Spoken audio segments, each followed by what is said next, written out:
ठीक है, तुम लोग क्लास एडवांस में हम स्टार्ट कर दिए हैं कि चलो सिलेबस पूरा अच्छे तरीके से कंप्लीट रहेगा। और एग्जाम में देखो क्वेश्चन तो बहुत ही इजी रहता है क्वेश्चन। अभी साथ में हम लोग जो लास्ट बिहार एमडीओ का एग्जाम हुआ था 2021 में ही हुआ था एग्जाम। 2021 में नहीं, 2021 से पहले हुआ था। तो क्वेश्चन पेपर शायद 2021 का है।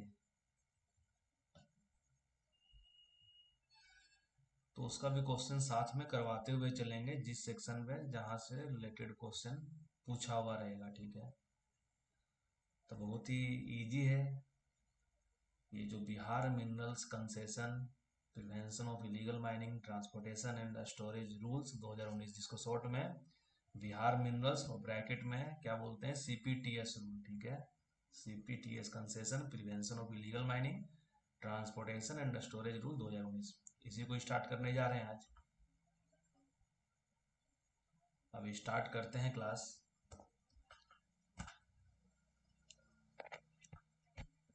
ये अगर बिहार मिनरल्स सीपीटीएस रूल की बात करें तो इसमें टोटल 19 चैप्टर है। ठीक है, टोटल जो चैप्टर है इसमें हम लोग को टोटल कितना चैप्टर पढ़ना है, इसके अंदर टोटल चैप्टर 19 है। 19 चैप्टर पढ़ना है और इसमें जो टोटल रूल्स हैं, टोटल जो रूल्स है, जैसे मान लो 1 2 3 4 इस तरीके जो रूल है, वो टोटल रूल्स 19 है। तो ये ध्यान रखना क्योंकि ये सब एग्जाम में कोई गारंटी नहीं, क्वेश्चन किसी भी लेवल का पूछ सकता है कि टोटल चैप्टर कितना है, पांचवा नंबर चैप्टर का नाम क्या है, जो 30 नंबर रूल है उसका क्या है, 30 नंबर रूल में क्या दिया गया है। तो इस टाइप से भी क्वेश्चन एग्जाम में आता है। तो ये जो Bihar minerals concession prevention of illegal mining transportation and storage rules 2019 जो आया है, ये 17 सितंबर 2019 को लागू किया गया। कब लागू किया गया, ये क्वेश्चन ऑलरेडी एग्जाम में आया हुआ है। 17 सितंबर 2019 को ये रूल लागू किया गया। और ये जो बनाया गया है बिहार मिनरल्स एसीपीटीएस रूल, ये एमएमडीआर का, सभी लोग को ऑलरेडी अभी एमएमडीआर का वहाँ वीडियो अपलोड है। तो एमएमडीआर का जो सेक्शन 15 है उसको साथ में रीड करेंगे, सेक्शन 23C और सेक्शन 26 के साथ। तो इसके तहत ये बिहार मिनरल सीपीटीएस रूल बनाया गया है। मतलब power conferred under section 15 read with section 23(6) and section 26 of the MMDR act 1957। जो बिहार का जो गवर्नर है, जो राज्यपाल है, वो please to make the following rules, ये फ्लोइंग रूल नियमावली बनाते हैं। तो ये ध्यान देना है क्या क्या क्वेश्चन बना यहाँ से कि ये कब लागू किया गया है। तो 17 सितंबर 2019 को, 17 सितंबर 2019 को ये बिहार मिनरल सीपीटीएस रूल 2019 आया है। ये माई एमएमडीआर 1957 के किस सेक्शन के तहत बनाया गया है, तो सेक्शन 15 के साथ में 23C एंड सेक्शन 26, ये सभी को मतलब सभी में दिया गया है कि हाँ हर एक स्टेट अपना ऐसा पॉलिसी रूल्स बना सकता है, तो इसके तहत बनाया गया है। तो कौन बनाता है, बिहार के राज्यपाल। ठीक है, governor of the Bihar, president chief minister वगैरह, प्रेसिडेंट तो देश का होता है, चीफ मिनिस्टर वगैरह नहीं, जो गवर्नर ऑफ बिहार वो नियमावली बनाते हैं। ठीक है, तो देखो पहला क्वेश्चन जो आया हुआ था यही क्वेश्चन था कि on which date was the Bihar mineral CPTS rule 2019 publish, तो ये 17 सितंबर 2019। अब जो चैप्टर 1 है जिसमें प्रीलिमिनरी है, जहां पे दिया है short title extent and commencement, कि इस रूल को हम लोग जो पढ़ रहे हैं, Bihar mineral concession prevention of illegal mining transportation and storage rule 2019 बोलेंगे। ये जो रूल है क्योंकि स्पेशली बिहार का है, इसलिए ये जो रूल है पूरे बिहार में लागू होगा। It shall extend to the whole state of the Bihar और it shall come into the force on the day of its publication in the official gazette की। जब ये ऑफिशियल गजेट में पब्लिश कर दिया जाएगा तब से ये लागू हो जाएगा, ये रेगुलेशन पूरा बिहार स्टेट। तो यहाँ पूछ सकता है कि ये कहाँ तक फैला हुआ है, या तुमको जो मेरा मॉक टेस्ट मिलेगा, मॉक टेस्ट में क्वेश्चन मिलेगा कि ये जो रूल्स है ये कहाँ तक फैला हुआ है, तो ये पूरा बिहार में है, झारखंड में है, ऐसा चार ऑप्शन रहेगा तो बिहार तक है ये, ठीक है। अब इसमें जो इम्पोर्टेंट है वो डिफिनेशंस, क्योंकि आगे हम लोग पढ़ेंगे वो तरह तरह का टर्मिनोलॉजी आएगा जिसका हम लोग को समझना, पहले समझ के रखेंगे तो आगे उस वर्ड को समझने में इजी होगा। तो अगर ये जो Bihar minerals concession, prevention of illegal mining, storage, transportation and storage rule 2019 में अगर कहीं पे भी एक्ट के बारे में बोलेगा एक्ट, तो एक्ट मतलब यहाँ पे एमएमडीआर एक्ट 1957। एक्ट मतलब क्या, जिस तरीके से हम लोग सीएमआर पढ़ते हैं, सीएमआर में अगर एक्ट का जिक्र होता है तो माइंस एक्ट 1952 होता है, लेकिन एमएमडीआर में कहीं पे भी एक्ट के बारे में बोला जाएगा, एमएमडीआर में नहीं, मतलब बिहार सीपीटीएस रूल में अगर कहीं पे भी एक्ट के बारे में बोला जाएगा तो हम लोग क्या समझेंगे कि वो एमएमडीआर एक्ट की, एमएमडीआर की बात कर रहा है, एमएमडीआर 1957 की बात कर रहा है। अब यहीं पे है कलेक्टर, क्योंकि आगे चलकर हम लोग रोल ऑफ कलेक्टर पढ़ेंगे, रोल ऑफ माइनिंग ऑफिसर पढ़ेंगे, डायरेक्टर ऑफ माइंस पढ़ेंगे, माइंस कमिश्नर का पढ़ेंगे, तो सभी में डिफिनेशन दिया। कलेक्टर मतलब क्या, कलेक्टर कौन होता है, सब लोग जानते हैं, जिला का जिला मजिस्ट्रेट या जिला दंडाधिकारी, तरह तरह से दिया हुआ है। तो मीन्स द, जो हम लोग नॉर्मल जानते हैं जिला का जो डीसी होता है, डिस्ट्रिक्ट कलेक्टर, वही means the collector come district magistrate of A district. Collector मतलब क्या, means the collector come district magistrate of A district, मतलब जिले का समाहर्ता सह जिला दंडाधिकारी, और एनी पर्सन या कोई भी ऐसा व्यक्ति जिसको गवर्नमेंट के द्वारा अपॉइंट किया गया है कि वो जो कलेक्टर कम डिस्ट्रिक्ट मजिस्ट्रेट का पावर जो है, जो शक्ति है, उसको वो यूज कर सकता है, एक्सरसाइज कर सकता है, या कलेक्टर कम डिस्ट्रिक्ट मजिस्ट्रेट जो फंक्शन परफॉर्म करता है वो कर सकता है। तो हो सकता है कलेक्टर में जो जिला का डीसी हो गया वो हो सकता है, या गवर्नमेंट जो है, किसी गवर्नमेंट की बात नहीं किया है कि स्टेट गवर्नमेंट या सेंट्रल गवर्नमेंट, ठीक है। तो अगर ऑप्शन में दिखेगा कि वहां पे गवर्नमेंट, बोलेगा सर ये तो हो सकता है कि स्टेट गवर्नमेंट होना चाहिए क्योंकि बिहार का स्टेट का पढ़ रहे हैं, तो चलो नहीं दिया तो हम लोग खरीद पढ़ेंगे यहाँ गवर्नमेंट है। अगर टेस्ट में क्वेश्चन मिलेगा कि स्टेट गवर्नमेंट, सेंट्रल गवर्नमेंट या गवर्नमेंट या नन ऑफ द अबव या बोथ ए एंड बी, तो उस केस में सिर्फ गवर्नमेंट वाले ऑप्शन को हम लोग टिक करें, जो दिया हुआ है बस वही टिक करना है। तो या वो एक्चुअल में जिला का कलेक्टर कम डिस्ट्रिक्ट मजिस्ट्रेट हो वो, या गवर्नमेंट के द्वारा किसी वैसे व्यक्ति जिसका अपॉइंटमेंट किया गया है कि वो कलेक्टर कम डिस्ट्रिक्ट मजिस्ट्रेट का जो पावर होता है उसको एक्सरसाइज कर पाए, या जो उसका फंक्शन होता है उसको परफॉर्म कर पाए। तो ये कलेक्टर का डिफिनेशन है। अब आता है कि यहाँ पे डिफिनेशन जो दिया गया है कॉम्पिटेंट ऑफिसर को, तो कॉम्पिटेंट ऑफिसर अगर मान लो क्वेरिंग परमिट जो ग्रांट किया गया है वो किसी notified reserve and protected forest का है, ठीक है, नोटिफाइड एज रिजर्व एंड कुछ भी वैसा land, in the case of grant of quarrying permit in land, वैसा लैंड जो है कि नोटिफाइड एक तरीके से रिजर्व या प्रोटेक्टेड फॉरेस्ट के रूप में under the Indian forest act 1927, कि 1927 का जो इंडियन फॉरेस्ट एक्ट है उसके तहत अगर कोई वैसा लैंड जो रिजर्व एंड प्रोटेक्टेड फॉरेस्ट के कैटेगरी के अंदर आता है और वहां पे क्वेरी परमिट ग्रांट किया जा रहा है, तो उस केस में ये कॉम्पिटेंट ऑफिसर कौन होगा, ठीक है। तो उस केस में जो कॉम्पिटेंट पर्सन होगा वो डीएफओ होगा, divisional forest officer of the reserve and protected areas concern, कि वो जो रिजर्व है या जो प्रोटेक्टेड फॉरेस्ट है, प्रोटेक्टेड एरियाज है, तो उसका जो डीएफओ होगा वो कॉम्पिटेंट ऑफिसर होगा। लेकिन एक कंडीशन दिया हुआ है कि ये जब क्वेरिंग परमिट ग्रांट किया जाएगा रिजर्व और प्रोटेक्टेड फॉरेस्ट के लिए, तो उस केस में जो एक्चुअल माइनिंग ऑपरेशन जब किया जाएगा तो वहां पे हम लोग जो रिमूवल करेंगे मिनरल का, वो फ्रॉम द सरफेस से सिर्फ रहेगा, पूरा सरफेस से रहेगा, या डेप्थ 5 फीट से ज्यादा नहीं रहेगा। मतलब या तो सरफेस से मिनरल हम लोग निकाल लेंगे, सरफेस पे रहेगा डिपॉजिट, या डेप्थ जो रहेगा 5 फीट से ज्यादा नहीं होना चाहिए। और जो वॉल्यूम रहेगा मिनरल का वो 10,000 क्यूबिक फीट से ज्यादा नहीं होना चाहिए। ध्यान रखना, 10,000 क्यूबिक फीट से ज्यादा नहीं होना चाहिए।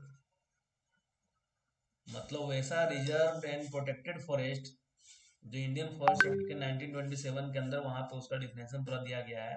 और जहां पे एक्चुअल माइनिंग ऑपरेशन किया जाएगा तो सिर्फ हम लोग सरफेस से ही रिमूवल करेंगे मिनरल्स का, या हम लोग 5 फीट डेप्थ तक जा सकते हैं। और जो टोटल वॉल्यूम रहेगा उसका लिमिटेशन 10,000 क्यूबिक फीट रहेगा, उससे ज्यादा नहीं कर सकते। क्यूबिक मीटर नहीं, क्यूबिक फीट दिया हुआ है। तो उस केस में अगर जो क्वेरिंग परमिट वगैरह ग्रांट किया जाएगा तो इसके लिए जो कॉम्पिटेंट ऑफिसर रहेगा वो डीएफओ रहेगा। मतलब माइनिंग ऑफिसर नहीं, डीएफओ से परमिशन लेना होगा। और बाकी सारे केस में in respect of all lands and subsoil including any right in mines and minerals, जहां वेदर डिस्कवर्ड, कि माइंस और मिनरल जो वेदर डिस्कवर्ड किया गया हो, या वेदर बीइंग वर्कड, या वहां पे काम चल रहा हो या नहीं भी चल रहा हो, तो उस केस में जो उस डिस्ट्रिक्ट का माइनिंग ऑफिसर होता है वो कॉम्पिटेंट ऑफिसर कहलाएगा। तो कॉम्पिटेंट ऑफिसर में ध्यान रखना कि डीएफओ कब होगा। तो डीएफओ इसके इंडियन फॉरेस्ट एक्ट के रिजर्व एंड प्रोटेक्टेड फॉरेस्ट के लिए रहेगा, और माइनिंग ऑफिसर बाकी सारे केस में माइनिंग ऑफिसर रहेगा, कॉम्पिटेंट ऑफिसर। अब आता है कॉम्पिटेंट ऑथोरिटी कौन होगा। कॉम्पिटेंट, ये था कॉम्पिटेंट ऑफिसर के बारे में कि सक्षम अधिकारी बोल दो, और ये है कॉम्पिटेंट ऑथोरिटी, सक्षम प्राधिकार, means the authority for exercise of such powers and carrying out of such function as specified in these rule, कि इस नियमावली, ये जो बिहार मिनरल सीपीटीएस रूल है, इस नियमावली के तहत, इस रूल के तहत वैसा कोई भी व्यक्ति बोल दो, या जिसको है कि इसमें और क्या आ जाएगा साथ में, वैसा कोई भी अथॉरिटी जो इस नियम के तहत जो पावर प्रदान किया गया है, जो शक्तियां दिया गया है उसको रूल के तहत, या वो जो भी वो फंक्शन परफॉर्म करता है, और इसके अंदर कौन आ जाएगा, सेल इंक्लूड ऑफिसर, कि सेंट्रल गवर्नमेंट के द्वारा जो ऑफिसर ऑथराइज किया गया है as per the EIA notification, environmental environment impact assessment notification और इन्वायरमेंट प्रोटेक्शन एक्ट के तहत, in case of granting environmental clearance, की इन्वायरमेंटल क्लियरेंस ग्रांट करने के लिए सेंट्रल गवर्नमेंट के द्वारा जो भी ऑफिसर ऑथराइज किया गया है एज पर किसके द्वारा है, एक ईआईए नोटिफिकेशन हम लोग 2006 का पढ़ते थे, ठीक है। ईआईए नोटिफिकेशन ये फिर आगे चलकर फिर अपडेट भी किया होगा, हम लोग जब 2015 में ईआईए नोटिफिकेशन 2006 का पढ़ते थे। और ये जो इन्वायरमेंट प्रोटेक्शन एक्ट है उसके तहत जहाँ पे इन्वायरमेंटल क्लियरेंस दिया जाता है, तो वो भी व्यक्ति जो रहेगा वो भी ऑथराइज ऑफिसर रहेगा, कॉम्पिटेंट ऑथोरिटी के अंदर रहेगा। मतलब कॉम्पिटेंट ऑथोरिटी में पूरा हिंदी में दिया हुआ है कि इस नियमावली में विनिर्दिष्ट शक्तियों का प्रयोग और कृत्यों के क्रियान्वयन के लिए प्राधिकार, और इसमें पर्यावरणीय अनापत्ति देने के मामले में, मतलब इन्वायरमेंटल क्लियरेंस देने के मामले में जो इन्वायरमेंट इम्पैक्ट असेसमेंट जो नोटिफिकेशन था, और जो इन्वायरमेंट प्रोटेक्शन एक्ट के अनुसार जो सेंट्रल गवर्नमेंट के द्वारा ऑथराइज ऑफिसर हैं वो भी ये कॉम्पिटेंट ऑथोरिटी के अंदर आएंगे। ठीक है, दो लोग आ सकता है जो इस नियमावली के तहत, इस नियम के तहत इसमें जो भी शक्तियां प्रदान किया गया है, जो भी फंक्शन दिया गया वो परफॉर्म कर पाए। और दूसरा है क्या, इन्वायरमेंट से रिलेटेड, अगर सेंट्रल गवर्नमेंट के द्वारा, ध्यान रखना सेंट्रल गवर्नमेंट है, स्टेट गवर्नमेंट नहीं है, सेंट्रल गवर्नमेंट के द्वारा जो ऑफिसर का ऑथराइजेशन किया गया है। नेक्स्ट आता है कैरियर। एग्जाम में क्वेश्चन आ सकता है कि कैरियर क्या है, किसी कुछ डाउट तो नहीं है?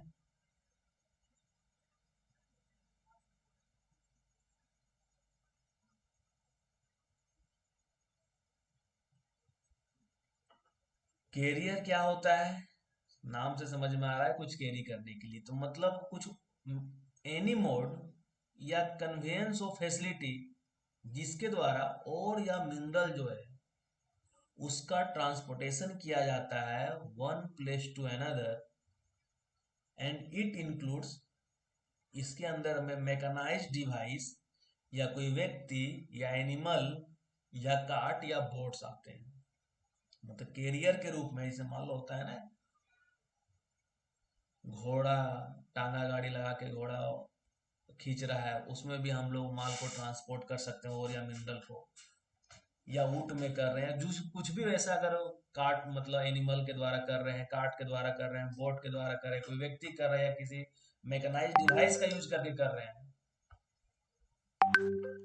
मिनरल का या और का ट्रांसपोर्टेशन किया जा रहा है वन प्लेस टू अनदर, तो कैरियर के डिफिनेशन के अंदर आता है। कैरियर मीन्स वैसा कोई मोड या वैसा कोई कन्वेंस ऑफ फैसिलिटी जिसके द्वारा और मिनरल एक जगह से दूसरे जगह ट्रांसपोर्ट करके ले जाया जाता है। और इसके अंदर मैकेनाइज्ड डिवाइस, ध्यान रखना कौन कौन सा है यहाँ। मैकेनाइज्ड डिवाइस आ सकता है, पर्सन आ सकता है, जानवर आ सकता है, कार्ट आ सकता है, बोट्स आ सकता है। नेक्स्ट है डिपार्टमेंट। यहाँ पे अगर कहीं डिपार्टमेंट का बात होगा तो हर एक स्टेट गवर्नमेंट का एक माइंस एंड जियोलॉजी डिपार्टमेंट होता है। तो डिपार्टमेंट मतलब क्या, department of mines and geology, खान एवं भूतत्व विभाग, बिहार सरकार। ठीक है, तो means the department of mines and geology, government of Bihar. ठीक है, डिपार्टमेंट मीन्स यही होगा।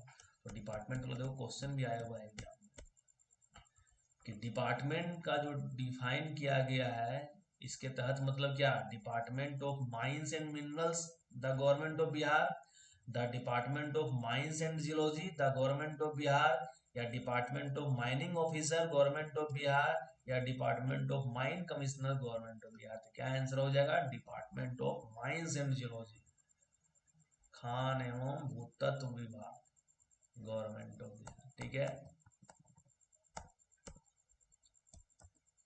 डिविजनल कमिश्नर मतलब क्या, means the commissioner of a division appointed as such by the state government, क्या स्टेट गवर्नमेंट के द्वारा किसी डिवीजन का जो कमिश्नर जो होता है, किसी डिवीजन के कमिश्नर के रूप में जिसको अपॉइंट किया जाता है वही यहाँ पे डिविजनल कमिश्नर आएगा। ठीक है, होता है ना, जैसे मान लो जो झारखंड का है तो हजारीबाग प्रमंडल एक अलग हो गया, इस तरीके से तो हर एक जोन वाइज बांट दिया जाता है, उस जोन में कुछ कुछ डिस्ट्रिक्ट आता है, चार पांच डिस्ट्रिक्ट मिला के एक डिवीजन बना दिया जाता है, तो उसका जो कमिश्नर होगा वो डिविजनल कमिश्नर रहेगा। अब आता है डायरेक्टर ऑफ माइंस कौन होता है, तो means the director of mines appointed as such by the state government, state government के द्वारा जिसको अपॉइंट किया जाएगा डायरेक्टर ऑफ माइंस के द्वारा वही होता है। तो जो माइनिंग ऑफिसर वगैरह होता है वही लोग आगे चलकर अपने रिटायरमेंट के एज में वो लोग डायरेक्टर ऑफ माइंस तक पहुंच जाता है। ठीक है, director of mines.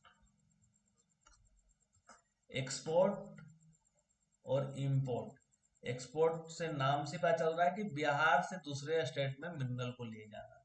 Export means to take out of the state of Bihar, to take out of the state of Bihar. ठीक है, otherwise than across a custom frontier as defined by central government, कि central government के द्वारा जो custom frontier define किया गया है वहां को छोड़ के। ठीक है, जैसे मान लो बिहार से ले जाके कहीं और दूसरे कंट्री ले जा रहे हैं, तो जो अपना बाउंड्री होता है क्या बोले एक तरीके से, दो देश के बीच का जो बाउंड्री होगा तो वहां पे सिर्फ कस्टम डिपार्टमेंट होता है, चेकिंग चलता है। देखते हो ना, कोई दुबई से गया उधर सोना लाता है तो कस्टम विभाग वाला एयरपोर्ट वगैरह पे चेक करता है एक बार ये क्या लेके आ गया, पकड़ाता है। तो उस केस में छोड़ के, ठीक है, मतलब यहाँ पे जो एक्सपोर्ट की बात करेगा तो बिहार से किसी दूसरे स्टेट के बारे में बोलेगा, विद इन इंडिया बोलेगा, बाहर के बारे में बात नहीं करेगा इसमें, ठीक है। एक्सपोर्ट में हम लोग बिहार से डायरेक्टली किसी मिनरल को दूसरे कंट्री में नहीं ले जाएंगे। तो वही है, means take out of the state of Bihar otherwise than across a custom frontier, जो कि सेंट्रल गवर्नमेंट के द्वारा डिफाइंड है। उसी तरीके से इंपोर्ट में क्या है, bring into the state of Bihar, क्या स्टेट ऑफ बिहार में बाहर से लेके आ रहे हैं, otherwise than across a custom frontier as defined by the central government. तो ये ध्यान रखना। फॉर्म मतलब क्या, a set out in schedule 1, कि शेड्यूल 1 में डिफरेंट तरह का फॉर्म दिया हुआ है, form A B C D E F G H, इस तरह के बहुत सारा फॉर्म दिया हुआ है।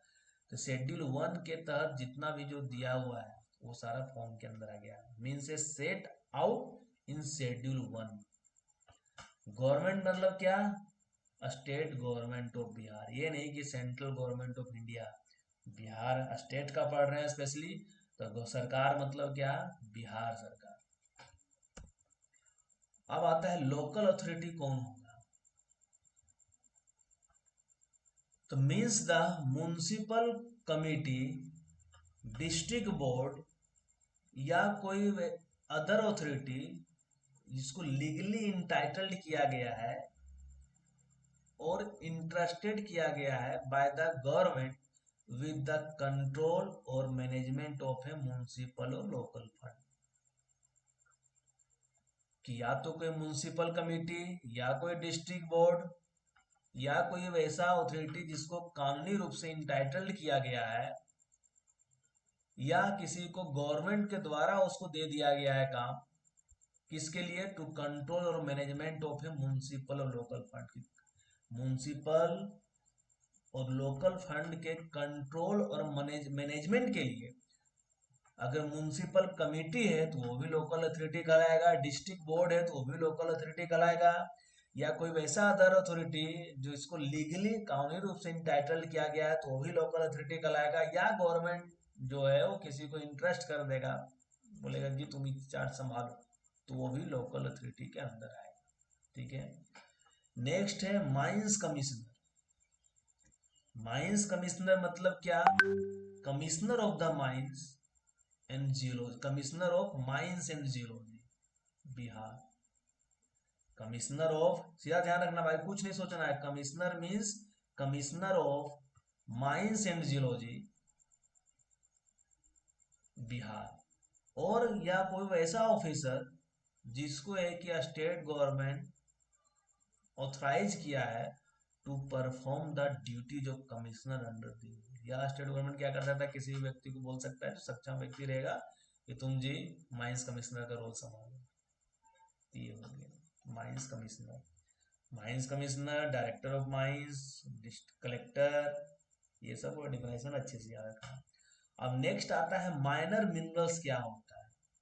तो माइनर मिनरल्स का डिफिनेशन MMDR जो 1957 है, इसका जो सेक्शन 3 है, सेक्शन 3 का जो क्लाउज ई है, वहां पे माइनर मिनरल का डिफिनेशन दिया हुआ है, वहां पे माइनर मिनरल का डिफिनेशन दिया हुआ है। ध्यान रखना ये जो लिखे हैं पूरा, कि MMDR 1957 के सेक्शन 3 का क्लाउज जो ई है, वहां पे माइनर मिनरल का डिफिनेशन दिया हुआ है। तो वहां पे जो माइनर मिनरल के अंदर आएगा उसको कंसीडर करेंगे, और साथ में it include such minor minerals as notified by the ministry of mines.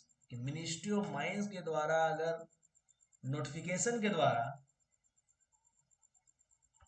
जो है कि 10 फरवरी 2015 को SO 423 के तहत अगर कुछ नोटिफिकेशन निकाला है, तो उस नोटिफिकेशन के द्वारा जो भी मिनरल वहां पे जिसको किया है, नोटिफाइड किया है कि ये माइनर मिनरल है, तो वो भी यहाँ पे माइनर मिनरल के अंदर आएगा। एक तो हो गया MMDR एक्ट के तहत, और दूसरा हो गया कि मिनिस्ट्री ऑफ माइंस के द्वारा ये 10 फरवरी 2015 को कोई सर्कुलर वगैरह जारी करके जिस मिनरल को बोला है ये माइनर मिनरल ग्रुप नोटिफाई किया गया, तो वो भी माइनर मिनरल्स के अंदर आएगा।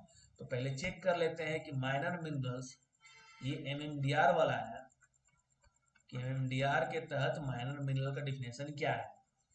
तो minor mineral means building stones, already इसमें लिखा हुआ है ना, पेन का कलर चेंज कर। माइनर मिनरल मतलब building stones, gravel, ordinary clay, ordinary sand, other than sand used for prescribed purpose. वैसा सैंड जो किसी प्रिस्क्राइब पर्पस के लिए यूज करना है तो उसको छोड़कर बाकी ऑर्डिनरी सैंड हो गया, ऑर्डिनरी क्ले हो गया, ग्रेवल हो गया, बिल्डिंग स्टोन हो गया, या कोई वैसा अदर मिनरल जो कि सेंट्रल गवर्नमेंट के द्वारा नोटिफिकेशन जारी करके ऑफिशियल गजेट में डिक्लेयर करेगा, तो उसको भी माइनर मिनरल कंसीडर किया जाएगा। तो माइनर मिनरल क्या क्या हो गया, एक सेक्शन 3E के तहत building stone, gravel, ordinary clay, ordinary sand, other than sand used for prescribed purpose, और कोई ऐसा मिनरल जो कि सेंट्रल गवर्नमेंट के द्वारा ऑफिशियल गजेट में नोटिफिकेशन जारी करके प्रकाशित किया जाएगा, डिक्लेयर किया जाए कि ये माइनर मिनरल है, उसको मानेंगे। और एक मिनिस्ट्री ऑफ माइंस के द्वारा जो नोटिफाइड किया गया है 10 फरवरी 2015 के सर्कुलर में, उसको माइनर मिनरल मानेंगे। तो ध्यान रखना, माइनर मिनरल का डिफिनेशन इंपॉर्टेंट है, एग्जाम में आने का चांस 100% है। अब आता है मिनरल कंसेशन होता क्या है। ठीक है, मतलब स्टार्टिंग में लिखा हुआ है बिहार मिनरल्स, ब्रैकेट में concession, prevention of illegal mining. तो प्रिवेंशन ऑफ इलीगल माइनिंग तो समझ में आ रहा है कि इलीगल माइनिंग जो अवैध खनन कर रहा है उसका रोकथाम। ट्रांसपोर्टेशन भी समझ में आ रहा है, स्टोरेज भी समझ में आ रहा है। कंसेशन, मिनरल कंसेशन मतलब क्या, मीन्स ए माइनिंग लीज और सेटलमेंट, माइनिंग लीज और settlement in respect of minor minerals. Mineral concession मतलब क्या, माइनिंग लीज या सेटलमेंट माइनर मिनरल के रिस्पेक्ट में, और ये इंक्लूड करता है enquiring permits, permitting the mining of minor minerals in accordance with the provision of these rules। तो मिनरल कंसेशन मतलब क्या, माइनिंग लीज और सेटलमेंट किसी माइनर मिनरल्स के रिस्पेक्ट में, और इसके अंदर आता है क्या, क्वायरिंग परमिट या परमिटिंग द माइनिंग ऑफ, या हम लोग क्वायरिंग परमिट दे दिया या फिर हम लोग को परमिट दे दिया है माइनर मिनरल का माइनिंग करने के लिए in accordance with the provision of this rule के तहत, ये मिनरल कंसेशन के अंदर आता है। अब आता है कि मिनरल कंसेशन होल्डर कौन होता है, या सेटली कौन होता है, या लेसी कौन होता है। मिनरल कंसेशन होल्डर कौन होता है, या सेटली कौन होता है, या लेसी कौन होता है। तो means a person holding a valid mineral concession. ठीक है, मिनरल कंसेशन मतलब क्या, अभी जस्ट ऊपर पढ़े कि मिनरल कंसेशन मतलब माइनिंग लीज या सेटलमेंट माइनर मिनरल के रिस्पेक्ट में जो दिया जाता है, और साथ में इसके अंदर क्वायरिंग परमिट या माइनिंग परमिट दिया जाता है माइनर मिनरल का माइनिंग करने के लिए, तो मिनरल कंसेशन के अंदर आता है। तो मिनरल कंसेशन होल्डर कौन होगा, तो means a person holding a valid mineral concession for quarrying या raising stone, sand and other minor minerals from the settled या leasehold area and would also include the plural thereof। तो mineral concession holder, सेटली या लेसी का जो definition होता है ध्यान रखना, मीन्स यहाँ पे कोई एक व्यक्ति हो सकता है जो valid mineral concession holder, holding a valid mineral concession, किसके लिए, स्टोन क्वेरी के लिए या स्टोन रेजिंग करने के लिए, और साथ में सैंड या अदर माइनर मिनरल्स आता है from the settled and leasehold area. Mining plan क्या होता है, means a plan prepared by recognised qualified person.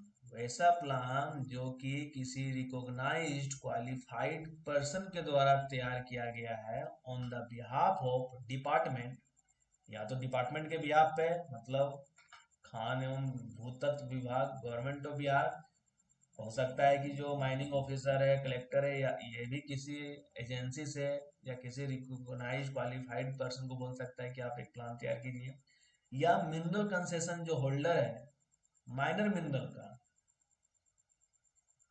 वो अगर किसी के द्वारा जो प्लान प्रिपेयर करवा रहा है तो वो भी रिकॉग्नाइज्ड क्वालिफाइड पर्सन के द्वारा ही करवाएगा।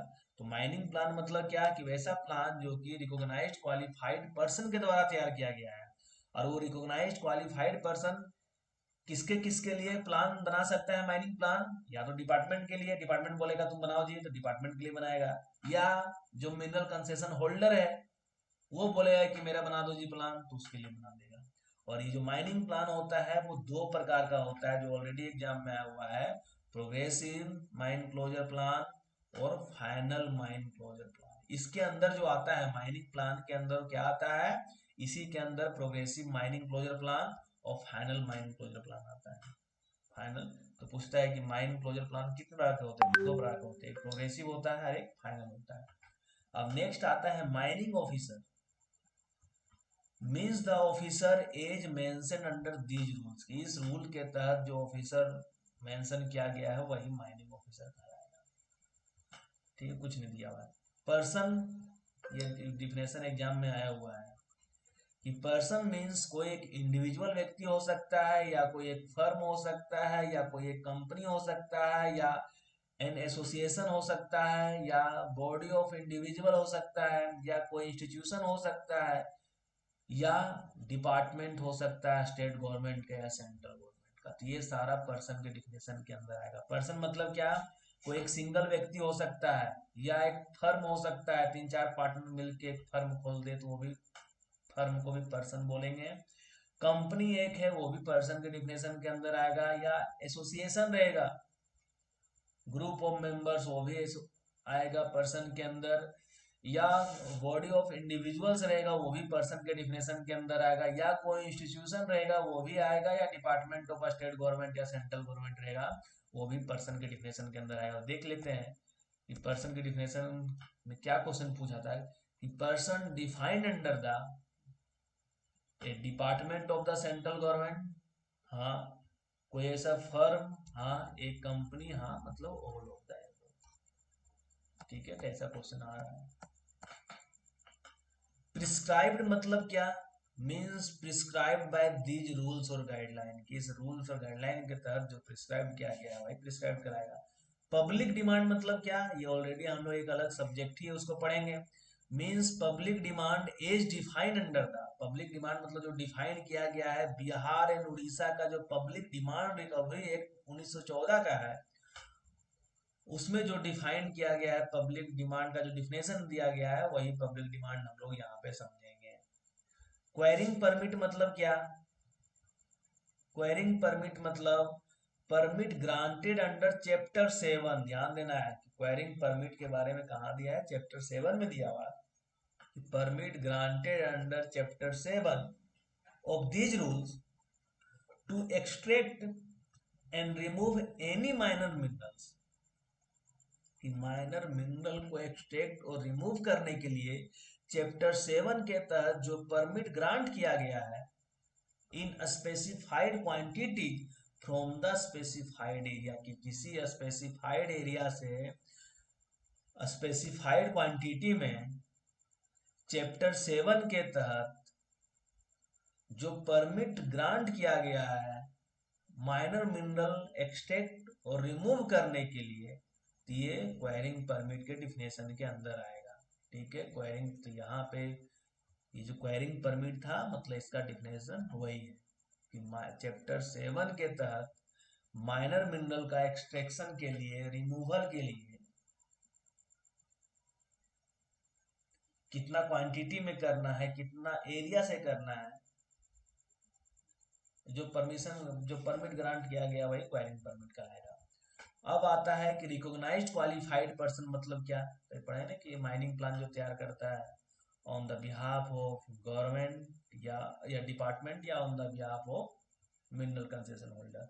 तो recognised qualified person means a person who has been notified या impaneled as such by the department, मतलब डिपार्टमेंट के द्वारा,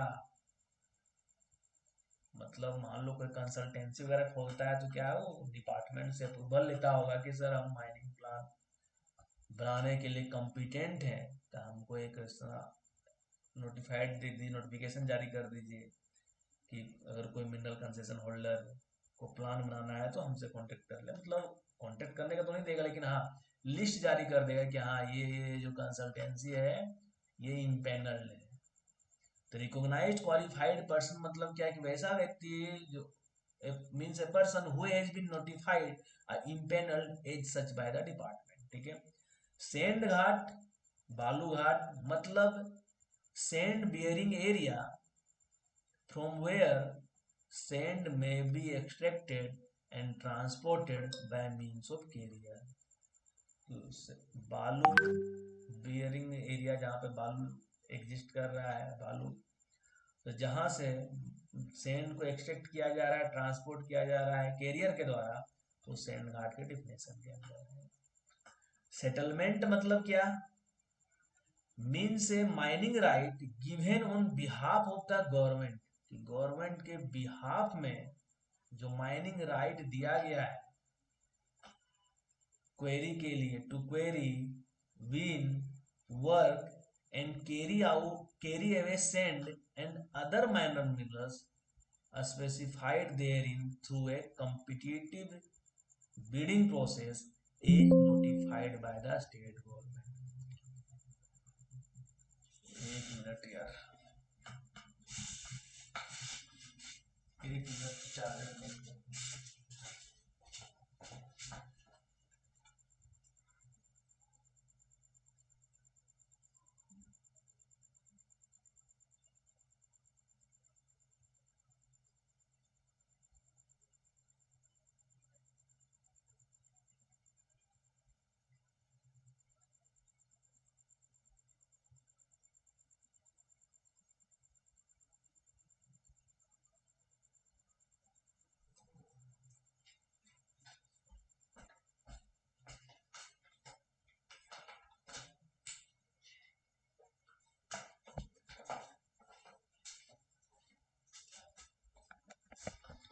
ये जो भी डिफिनेशन बता रहे हैं ना, डिफिनेशन को जरूर रिवीजन करना, सारा डिफिनेशन माइंड में सेट हो जाएगा। सेटलमेंट बता रहे थे कि सेटलमेंट मतलब क्या होता है, कोई भी चीज, जैसे मान लो आईपीएल में भी देखते हो ना प्लेयर का नीलामी होता है, तो मतलब प्लेयर का बोलो एक तरीके से अगर वहाँ वर्ड यूज कर लें नीलामी की जगह पे सेटलमेंट। सेटलमेंट कैसे होता है, बिडिंग प्रोसेस होता है, 1 लाख 2 लाख 3 लाख इस तरीके से, तो हो सकता है यहाँ पे ऑनलाइन होता होगा बिडिंग प्रोसेस वगैरह। तो सेटलमेंट मतलब माइनिंग राइट, गवर्नमेंट के बिहाफ में अगर माइनिंग राइट किसी को दिया जा रहा है through completing bidding process,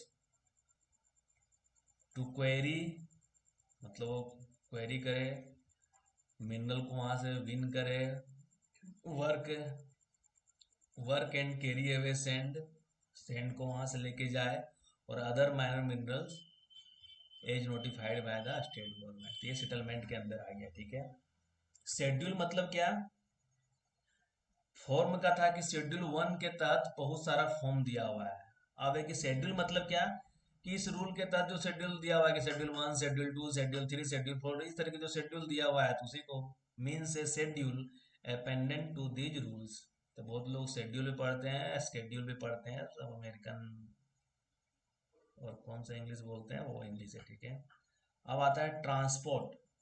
transport मतलब remove from one place to another within the state of Bihar, within the state of Bihar, ठीक है। बिहार स्टेट, बिहार राज्य के अंदर ही मिनरल को रिमूव करके, मिनरल को मान लो निकाल रहे हैं, एक्सट्रैक्ट कर रहे हैं, तो means to remove from one place to another within the state of Bihar, यही ट्रांसपोर्ट का डिफिनेशन के अंदर आएगा। इसमें ध्यान रखना, within the state of Bihar Jharkhand, within the whole country ऐसा कुछ नहीं आएगा, सिर्फ within the state of Bihar जो रिमूव किया जाएगा एक प्लेस से दूसरे प्लेस में, वो ट्रांसपोर्ट के डिफिनेशन के अंदर आएगा। अब आता है वर्क डिपार्टमेंट क्या होता है, तो means department of the central और state government including corporation, undertakings, autonomous body of the government, engaging work contractor for any kind of construction on its behalf. Work department मतलब क्या कि डिपार्टमेंट हो सकता है वो सेंट्रल या स्टेट गवर्नमेंट का हो सकता है, इंक्लूडिंग क्या, कंपनी, कॉरपोरेशन, अंडरटेकिंग्स, या कोई होता है प्राइवेट अपना सेल्फ गवर्निंग बॉडी होता है, ऑटोनोमस बॉडी हो गया किसी गवर्नमेंट का जो इंगेज है,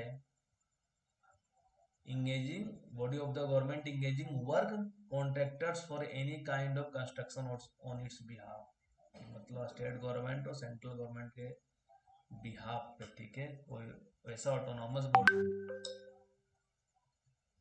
जो वर्क्स कॉन्ट्रैक्टर को इंगेज कर रहा है किसी भी कंस्ट्रक्शन वर्क के लिए,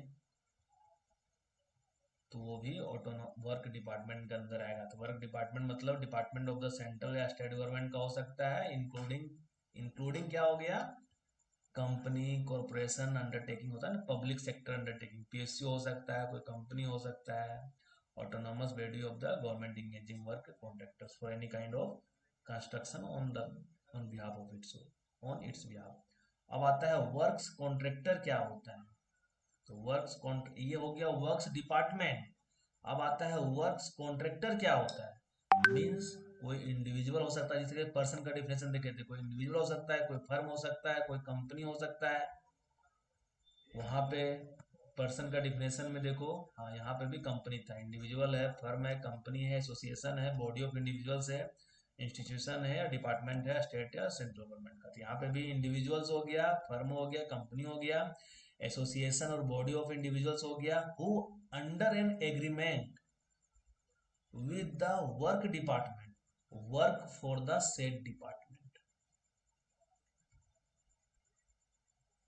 तो कितना तो मुश्किल सा दे दिया है ना कि वर्क कॉन्ट्रैक्टर कोई एक सिंगल व्यक्ति हो सकता है, एक फर्म हो सकता है, एक कंपनी हो सकता है, एसोसिएशन या बॉडी ऑफ इंडिविजुअल हो सकता है, जो किसी एग्रीमेंट के तहत, ठीक है, वो अंडर एन एग्रीमेंट, जो किसी एग्रीमेंट के तहत वर्क करता है with the works department, work for the set department, जो किसी डिपार्टमेंट, जो सेट डिपार्टमेंट है उसके द्वारा वो उसके लिए वो काम करता है, तो वर्क कॉन्ट्रैक्टर के अंदर आता है। तो सीधा समझ लो कॉन्ट्रैक्टर वगैरह, ठीक है। तो यहाँ जो भी वर्ड्स एंड एक्सप्रेशन यूज किया गया है लेकिन जो डिफाइंड नहीं है इस रूल में, तो उसको मान लो यहाँ पे, और इसके अलावे जो कुछ कुछ इंपॉर्टेंट प्रमुख था वो यहाँ पे दिया हुआ है, इसके अलावे अगर कुछ वर्ड वगैरह जो यहाँ पे नहीं जिसके बारे में बताया गया है लेकिन अगर यूज किया गया है तो उसको हम लोग सेम मीनिंग वही समझेंगे जो कि एमएमडीआर एक्ट में साइन किया गया, ठीक है। तो इतना ये पूरा डिफिनेशन के अंदर आ गया, ये डिफिनेशन के अंदर पूरा आ गया इतना। तो ये डिफिनेशन तुम लोग अच्छे से एक दो बार रिवीजन कर लेना, उसके बाद एक हम मॉक टेस्ट अपलोड कर देंगे, तुम लोग मॉक टेस्ट दे देना, ठीक है। मॉक टेस्ट जरूर देना, मॉक टेस्ट दोगे तो ही तुमको सारा चीज क्लियर होगा, कहाँ फंस रहे होगे वो समझ में आएगा। अगर नहीं दोगे मॉक टेस्ट तो फिर नहीं बनेगा, क्वेश्चन ही नहीं बनेगा, ठीक है। मतलब संवेदक बोलता है ना, कॉन्ट्रैक्टर को संवेदक ही बोलता है कि कोई व्यक्ति, फर्म, कंपनी, संगठन या वरिष्ठ निकाय जो कार्य विभाग से, वर्क डिपार्टमेंट से किसी एग्रीमेंट के अधीन वर्क डिपार्टमेंट के लिए कार्य करता है, ठीक है। वर्क कॉन्ट्रैक्टर मतलब क्या, देखो हिंदी से और थोड़ा ये क्लियर दिया हुआ है।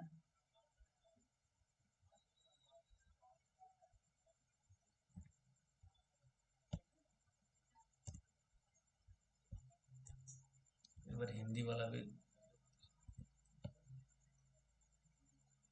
ठीक है। कोई भी इंडिविजुअल, फर्म या कंपनी, एसोसिएशन और बॉडी ऑफ इंडिविजुअल जो किसी एग्रीमेंट के तहत वर्क डिपार्टमेंट के साथ वर्क डिपार्टमेंट के लिए ही काम करता है, ठीक है। वर्क डिपार्टमेंट के साथ वर्क डिपार्टमेंट के लिए ही काम करता है, वही वर्क कॉन्ट्रैक्टर कहलाता है। अब वर्क कॉन्ट्रैक्टर कोई भी इंडिविजुअल व्यक्ति हो सकता है, कंपनी, संगठन, कुछ भी हो सकता है, ठीक है। ध्यान रखना, कोई व्यक्ति, फर्म, कंपनी, संगठन, वेस्ट निकाय जो कार्य विभाग से, वर्क डिपार्टमेंट से किसी एग्रीमेंट के तहत वर्क डिपार्टमेंट के लिए ही कार्य करता हूँ। और वर्क डिपार्टमेंट मतलब क्या, कि राज्य, स्टेट या सेंट्रल गवर्नमेंट का कोई वैसा डिपार्टमेंट जिसमें सरकारी कंपनी, निगम या पब्लिक सेक्टर अंडरटेकिंग या ऑटोनॉमस बॉडी आ सकता है, तथा जो कार्य संवेदकों को, जो वर्क कॉन्ट्रैक्टर को अपनी ओर से किसी निर्माण कार्य के लिए वचनबद्ध करता है। और जो है कि वर्क कॉन्ट्रैक्टर को बोलता है कि हाँ यहाँ पे ये कार्य करो, वहाँ पे वो कार्य, मान लो निर्माण के लिए बिल्डिंग बनाओ, ये बनाओ, जो भी करना है, तो वर्क डिपार्टमेंट के अंदर आता है। ध्यान रखना, ये दोनों डिफिनेशन हमको इम्पोर्टेंट लग रहा है, तो इसका हिंदी भी हम वहाँ डाल दे रहे हैं कि मैक्सिमम लड़के लोग तैयारी करने वाले तो बिहार और झारखंड के ही रहने वाले हैं, तो उनको हिंदी जरूर समझ में आता है, तो इसलिए हम ये हिंदी भी पीपीटी में डाल देंगे, ठीक है। अब ये चलो आ गया स्क्रीनशॉट।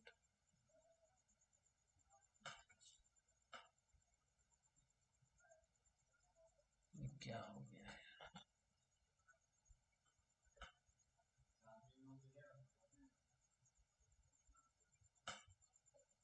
ठीक है, इतना पढ़ लेना, डिफिनेशन से एक भी क्वेश्चन आएगा तो बन जाएगा, और आएगा क्वेश्चन तो आएगा ही, 2-3 क्वेश्चन तो डिफिनेशन से आएगा ही आएगा।